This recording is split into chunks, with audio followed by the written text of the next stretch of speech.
ಸ್ವಾತಂತ್ರ್ಯ ದಿನಾಚರಣೆಗೂ ಮುಂಚಿತವಾಗಿ ದರ್ಶನಿಗೆ ಸಿಕ್ಕಂತ ತಾತ್ಕಾಲಿಕ ಸ್ವಾತಂತ್ರ್ಯ ಈಗ ಮುಗಿದು ಹೋದಂತ ಅಧ್ಯಾಯ. ದರ್ಶನ್ ಅರೆಸ್ಟ್ ಆಗಿ ಆಯಿತು, ಮುಂದಕ್ಕೆ ಸೇರೋದು ಜೈಲು. ಬೇರೆ ಯಾವ ಅವಕಾಶಗಳು ಸದ್ಯಕ್ಕಂತೂ ಕಾಣಿಸ್ತಾ ಇಲ್ಲ. ಮತ್ತೆ ಜೈಲಿನ ಕತ್ತಲ ಕೋಣೆಯ ಒಳಗೆ ದರ್ಶನ್ ಇನ್ನೆಷ್ಟು ದಿನ ಕಾಲ ಕಳೆಯಬೇಕು ಅನ್ನುವಂಥ ಪ್ರಶ್ನೆಗೆ ಇಲ್ಲಿಯವರೆಗೂ ಕೂಡ ಉತ್ತರ ಸಿಕ್ಕಿಲ್ಲ. ಸಿಗುವಂತ ಸಾಧ್ಯತೆಗಳು ಕೂಡ ಕಾಣಿಸ್ತಾ ಇಲ್ಲ. ಟ್ರಯಲ್ ಮುಗಿಯೋವರೆಗೂ ಕೂಡ ದರ್ಶನ್ ಜೈಲಲ್ಲೇ ಇರಬೇಕಾಗತ್ತಾ ಅನ್ನುವಂಥ ಮೇಜರ್ ಆದಂಥ ಪ್ರಶ್ನೆಯೂ ಕೂಡ ಇದೆ. ಟ್ರಯಲ್ ಮುಗಿಯೋದು ಅಂತಂದ್ರೆ ಯಾವಾಗ? ಅಲ್ಲಿಯವರೆಗೂ ಕೂಡ ಜೈಲಲ್ಲೇ ಇರಬೇಕಾದಂಥ ಪರಿಸ್ಥಿತಿ. ದರ್ಶನ್ ಆಲ್ಮೋಸ್ಟ್ 10-11 ತಿಂಗಳು, 9 ತಿಂಗಳು ರೆಗ್ಯುಲರ್ ಬೇಲು, 2 ತಿಂಗಳು ಮೆಡಿಕಲ್ ಬೇಲು, ಅಷ್ಟು ಕಾಲ, ಅದರಲ್ಲೂ ರೆಗ್ಯುಲರ್ ಬೇಲ್ ಇದ್ದಂಥ ಕಾಲದಲ್ಲೆಲ್ಲ ನಿರಾಳವಾಗಿದ್ರು ಈ ಕೇಸ್ನಲ್ಲಿ. ದರ್ಶನ್ ಅಭಿಮಾನಿಗಳ ಸ್ಥಿತಿ ಹೆಂಗಾಗಿತ್ತು ಅಂತಂದ್ರೆ, ದರ್ಶನ್ ನಿರ್ದೋಷಿಯಾಗಿ ಜೈಲಿಂದ ಹೊರಗೆ ಬಂದ್ರೇನೋ ಅಂತ ಇದ್ರು ಅವರು. ಆ ರೀತಿ ಸೆಲೆಬ್ರೇಟ್ ಮಾಡ್ತಾ ಇದ್ರು. ಆದ್ರೆ ದರ್ಶನ್ಗೆ ಬೇಲ್ ಮಂಜೂರಾದಾಗಲೇ, ಕೋರ್ಟ್ ಕೊಟ್ಟಂತ ಬೇಲ್, ಆ ರೆಗ್ಯುಲರ್ ಬೇಲ್ ಮಂಜೂರಾದಾಗಲೇ ಸರ್ಕಾರ ಏನಾದರೂ ಇದನ್ನ ಸುಪ್ರೀಂ ಕೋರ್ಟ್ ಅಲ್ಲಿ ಪ್ರಶ್ನಿಸಿದ್ರೆ ಬೇಲ್ ರದ್ದಾಗೋದು ಗ್ಯಾರಂಟಿ ಅಂತ ಕಾನೂನು ತಜ್ಞರು ಸ್ಪಷ್ಟವಾಗಿ ಭವಿಷ್ಯ ಹೇಳಿದರು. ಬೇಲ್ ರದ್ದಾಗತ್ತೆ ಇದು ಅಂತ. ಅದಕ್ಕೆ ತಕ್ಕಾಗಿ ಇವರ ನಡವಳಿಕೆನೂ ಇತ್ತು. ಸುಪ್ರೀಂ ಕೋರ್ಟ್ ಎಲ್ಲವನ್ನೂ ಗಮನಿಸಿದೆ, ಎಲ್ಲವನ್ನ ಗಮನಿಸಿದೆ ಮತ್ತು ಉಲ್ಲೇಖಿಸಿದೆ. ಅದು ಜೈಲಿನ ಒಳಗಿದ್ದಾಗ ಪಡ್ಕೊಂಡಂತ VVIP ಟ್ರೀಟ್ಮೆಂಟು, ದರ್ಶನ್ ಅಭಿಮಾನಿಗಳ ಅತಿರೇಕದ ವರ್ತನೆ, ಸಿಕ್ಕವರಿಗೆ ಧಮಕಿ ಹಾಕೋದು, ಕೆಟ್ಟ ಶಬ್ದದಲ್ಲಿ ಬೈಯೋದು, ಕಮೆಂಟ್ಗಳನ್ನು ಹಾಕೋದು, ಬೆದರಿಕೆ ಹಾಕೋದು, ಎಲ್ಲವೂ ನ್ಯಾಯಾಲಯದ ಗಮನಕ್ಕೆ ಬಂದಿದೆ. ಏನೇ ಮಾಸ್ ಫಾಲೋವಿಂಗ್ ಇದೆ ಅಂತ ಹೇಳಿದ್ರು, ಆ ಮಾಸ್ ಫಾಲೋವಿಂಗ್ ಅಂದ್ರೆ ದೊಡ್ಡ ಅಭಿಮಾನಿ ವರ್ಗ ಇದೆ ಅನ್ನೋದೇ ಬೇಲ್ ರಿಜೆಕ್ಷನ್ಗೂ ಕೂಡ ಕಾರಣ ಆಗಿದೆ. ಕೋರ್ಟ್ ಏನು ಹೇಳಿದೆ ಗೊತ್ತಾ? 66 ಪೇಜಿನ ಜಡ್ಜ್ಮೆಂಟ್ ಅಲ್ಲಿ, ಆರ್ಡರ್ ಅಲ್ಲಿ, ಮಾಸ್ ಫ್ಯಾನ್ ಫಾಲೋವಿಂಗ್ ಇದೆ, ತನಿಖೆಯ ಮೇಲೆ, ವಿಚಾರಣೆಯ ಮೇಲೆ, ಸಾಕ್ಷಿಯ ಮೇಲೆ ಪರಿಣಾಮ ಬೀರಬಹುದು ಅಂತ ಕೋರ್ಟ್ ಹೇಳಿದೆ. 66 ಪೇಜಿನ ಆರ್ಡರ್ ಕಾಪಿಯಲ್ಲಿ ಕ್ಲಿಯರ್ ಮೆನ್ಷನ್ ಇದೆ ಅದು. ಅಲ್ಲಿಗೆ ಈ ವ್ಯಕ್ತಿಯ ಮೂರ್ಖ ಶಿಖಾಮಣಿ ಅಭಿಮಾನಿಗಳು ಅನ್ಕೊಂಡಿದ್ರು, ನಾವು ಸೋಷಿಯಲ್ ಮೀಡಿಯಾದಲ್ಲಿ ಬಾಯಿಗೆ ಬಂದಾಗ ಮಾತನಾಡಿದ್ರೆ ನಮ್ಮ ಅಣ್ಣನಿಗೆ ಹೆಲ್ಪ್ ಆಗತ್ತೆ ಅಂತ, ಶಕ್ತಿ ಪ್ರದರ್ಶನ ಮಾಡಿದ್ರೆ ಹೆಲ್ಪ್ ಆಗತ್ತೆ ಅಂತ. ಅದರಿಂದ ಹೊಡೆತಾನೆ ಬಿದ್ದಿರೋದು. ಒಬ್ಬ ವಿಚಾರಣಾಧೀನ ಕೈದಿಯಾಗಿ, ವಿಚಾರಣಾಧೀನ ಕೈದಿ ರೀತಿ ಇದ್ದಿದ್ರೆ ಈ ಸ್ಥಿತಿ ಖಂಡಿತ ಬರ್ತಾ ಇರಲಿಲ್ಲ. ಯಾಕಂತಂದ್ರೆ ಇನ್ವೆಸ್ಟಿಗೇಷನ್ ಆಗಿದೆ, ಚಾರ್ಜ್ ಶೀಟ್ ಆಗಿದೆ, ಈ ಹಂತದಲ್ಲಿ ಬೇಲ್ ಸಿಗುವಂತ ಸಾಧ್ಯತೆಗಳು ಜಾಸ್ತಿ. ಬಟ್ ನೀವು ಮಾಡಿಕೊಂಡಿರುವಂತ ಸ್ವಯಂಕೃತ ಅಪರಾಧಗಳು, ಈತ ಮತ್ತು ಈತನ ಅಭಿಮಾನಿಗಳು ಮಾಡಿದಂತ ಸ್ವಯಂಕೃತ ಅಪರಾಧಗಳು ಮತ್ತೆ ಜೈಲು ಸೇರಿಸಿದ್ದೀಗ. ನನ್ನ ವೈಯಕ್ತಿಕ ವಿಚಾರಗಳನ್ನು ಹೇಳ್ತಾ ಇರೋದಲ್ಲ, ಸುಪ್ರೀಂ ಕೋರ್ಟ್ನ ಆರ್ಡರ್ ಕಾಪಿಯಲ್ಲಿರುವಂತ ಕೆಲವೊಂದು ಗಂಭೀರ ವಿಚಾರಗಳನ್ನೇ ಪ್ರಸ್ತಾಪ ಮಾಡ್ತಾ ಇರೋದು. ಆರ್ಟಿಕಲ್ 14 ಅನ್ನು ಯಾಕೆ ಕೋರ್ಟ್ ಮಾಡ್ತು ಸುಪ್ರೀಂ ಕೋರ್ಟ್? ಯಾಕೆ ಅಂತಂದ್ರೆ, ಈತ ಜೈಲಲ್ಲೂ ಕೂತ್ಕೊಂಡು ಸಿಗರೇಟ್ ಸೇದತ್ತ ಯಾವುದೋ ಒಬ್ಬ ಖತರ್ನಾಕ್ ರೌಡಿ ಶೀಟರ್ ಜೊತೆಗೆ ಕೂತ್ಕೊಂಡು ಸಿಗರೇಟ್ ಸೇದ್ಕೊಂಡು ಕೂತಿದ್ದ. ಅದು ಕೋರ್ಟ್ ಗಮನಕ್ಕೆ ಬಂದಿದೆ. ಜೈಲಿಗೆ ಹೊರಗೆ ಬಂದ ನಂತರ, ರೆಗ್ಯುಲರ್ ಬೇಲ್ ಪಡ್ಕೊಂಡ ನಂತರ, ಇಲ್ಲಿ ದೇವಸ್ಥಾನಕ್ಕೆ ಹೋಗುವಾಗ ಪಕ್ಕದಲ್ಲಿದ್ದಿದ್ದು ಒಬ್ಬ ಕೊಲೆ ಆರೋಪಿ, ದಕ್ಷಿಣ ಕನ್ನಡ ಜಿಲ್ಲೆಯ ಕೊಲೆ ಆರೋಪಿ ಒಬ್ಬ.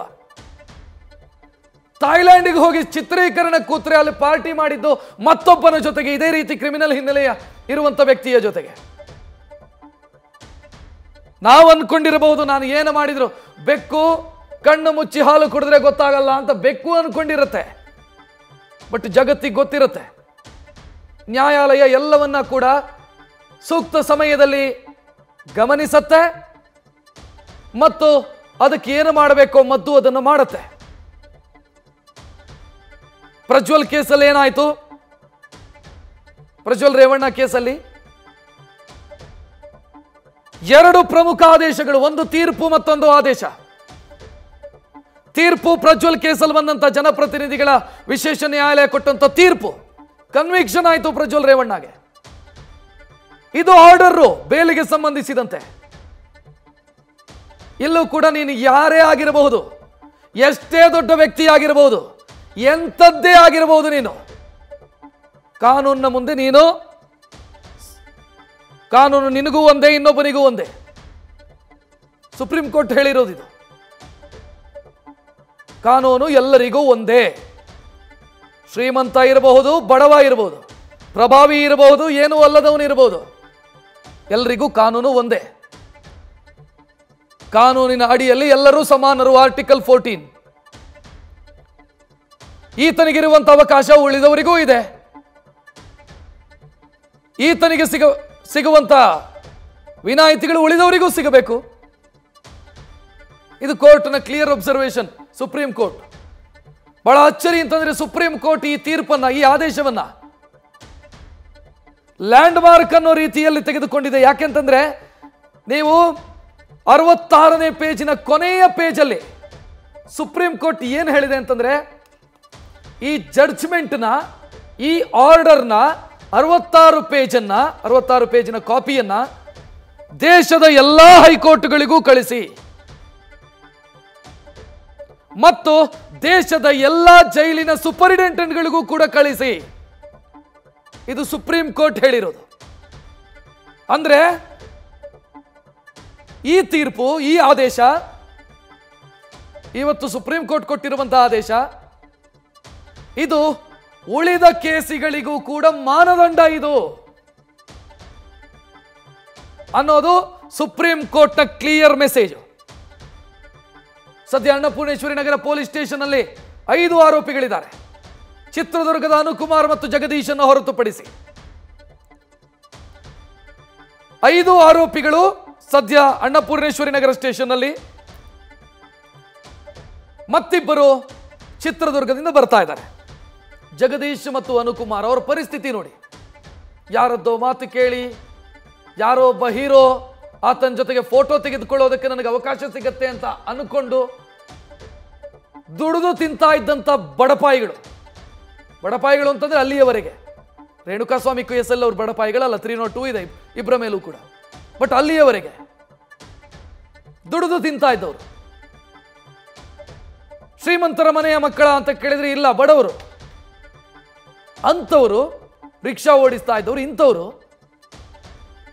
ಇವುಗಳ ಜೊತೆಗೆ ಸೇರಿಕೊಂಡು ಇವ್ರ ಜೊತೆಗೆ ಒಂದು ಫೋಟೋ ಸಿಗುತ್ತೆ ಅಂತ ಅನ್ಕೊಂಡು ಬಂದು ಈ ಕೇಸಲ್ಲಿ ತಗಲಾಕೊಂಡು ಈಗ ಮತ್ತೆ ಜೈಲು ಸೇರ್ತಾ ಇರೋದು. ದರ್ಶನ್ ಇನ್ನೊಂದು 5 ವರ್ಷ ಜೈಲಲ್ಲಿ ಇದ್ರು ಅವ್ರ ಜೀವನ ನಡೆಯುತ್ತೆ, ಏನ್ ಸಮಸ್ಯೆ ಇಲ್ಲ. ಪ್ರದೋಷಿಗೂ ಹಂಗೇನೆ, ಪವಿತ್ರ ಗೌಡಗೂ ಹಂಗೇನೆ. ಉಳಿದವರು ಈ ಅನುಕುಮಾರೋ ಜಗದೀಶೋ ಇವರು ದುಡಿದ್ರೆ ಮನೆ ನಡಿಬೇಕು.